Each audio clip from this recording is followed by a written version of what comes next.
Bienvenue dans ces bons des savoirs. Salut à toutes et salut à tous. Nous voici encore une fois dans vos maisons pour vous parler de la part du Seigneur. Je suis apôtre Gabriel Veillé.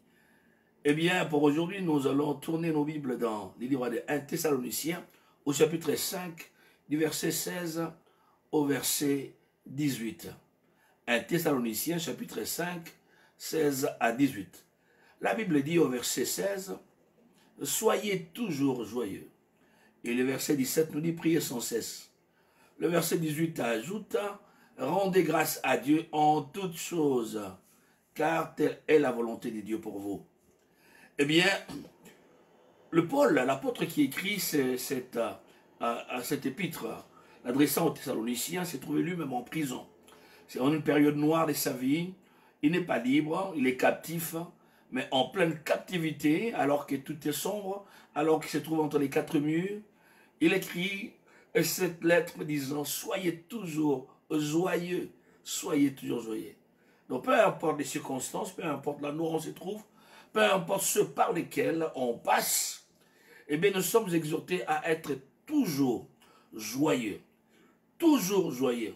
La raison est bien simple.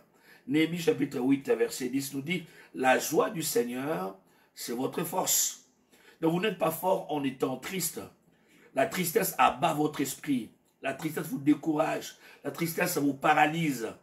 Eh bien, la joie vous rend fort. Soyez toujours joyeux.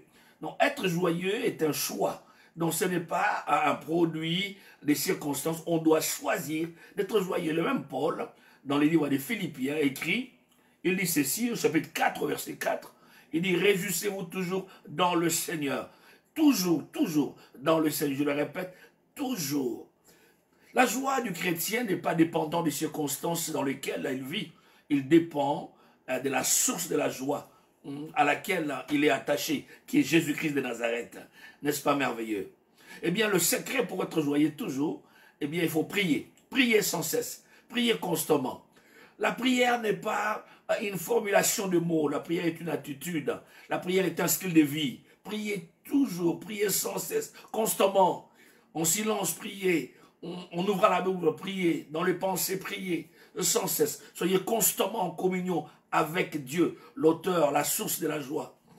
Eh bien, au verset 18, dans 1 Thessaloniciens 5, il dit « Rendez grâce à Dieu en toutes choses. » Remercier Dieu en toutes choses. Remarquez, il n'est pas dit remercier Dieu pour toutes choses. Oh non, pas du tout. Nous ne remercions pas Dieu pour la maladie. Nous ne remercions pas Dieu pour la pauvreté, pour le chômage. Nous ne remercions pas Dieu pour les blocages. Nous ne remercions pas Dieu pour la malédiction. Oh non, pas du tout. Mais au sein de la malédiction, je peux remercier Dieu, car il a la solution pour me sortir de la malédiction. Au sein de la pauvreté, je remercie Dieu parce qu'il est capable de me sortir de la pauvreté, me rendre prospère.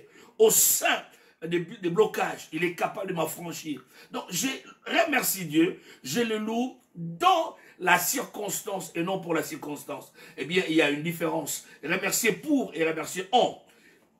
Voilà pourquoi il est dit dans Romains 8, la Bible dit, dans Romains 8 au verset 29, verset 28, « Toutes choses concourent au bien de ceux qui aiment Dieu. » Voilà pourquoi nous remercions Dieu. Parce que toutes choses concourent au bien de ceux qui aiment Dieu. Même quand la situation semble être triste, même quand la situation semble être grave, c'est comme s'il n'y a pas d'issue. On ne sait pas trouver une solution. Mais nous servons un Dieu qui est capable de frayer un chemin là où il n'y en a pas un. Il est capable de pouvoir donner la parole à un muet. Capable de pouvoir donner la vie à un cadavre. Capable de frayer un passage au travers de la mer. Il y a toujours une solution avec ces dieux. Voilà pourquoi nous remercions Dieu.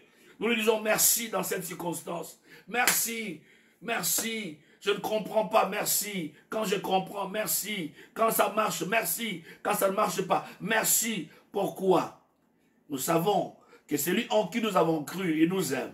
Il a un plan merveilleux pour notre vie. Quelquefois, il utilise des voies sombres pour pouvoir nous amener à des objectifs qui servent à sa gloire. N'est-il pas dit que autant les cieux sont élevés au-dessus de la terre, autant ses voies sont élevées au-dessus des nôtres? Nous ne connaissons pas toujours ce qu'il fait, mais il utilise quelquefois des voies qui nous compliquent.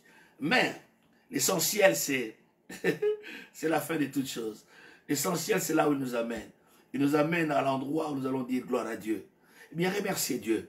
Ça semble ne pas aller remercier Dieu. Non pas parce que ça ne va pas, mais dans cette circonstance.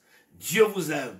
Ça marchera, ça ira, vous serez guéris, vous serez affranchis, vous serez délivrés, vous aurez des enfants, hein? Alléluia, vous aurez le travail. Remerciez Dieu, même quand ça ne semble pas aller. Que Dieu vous bénisse.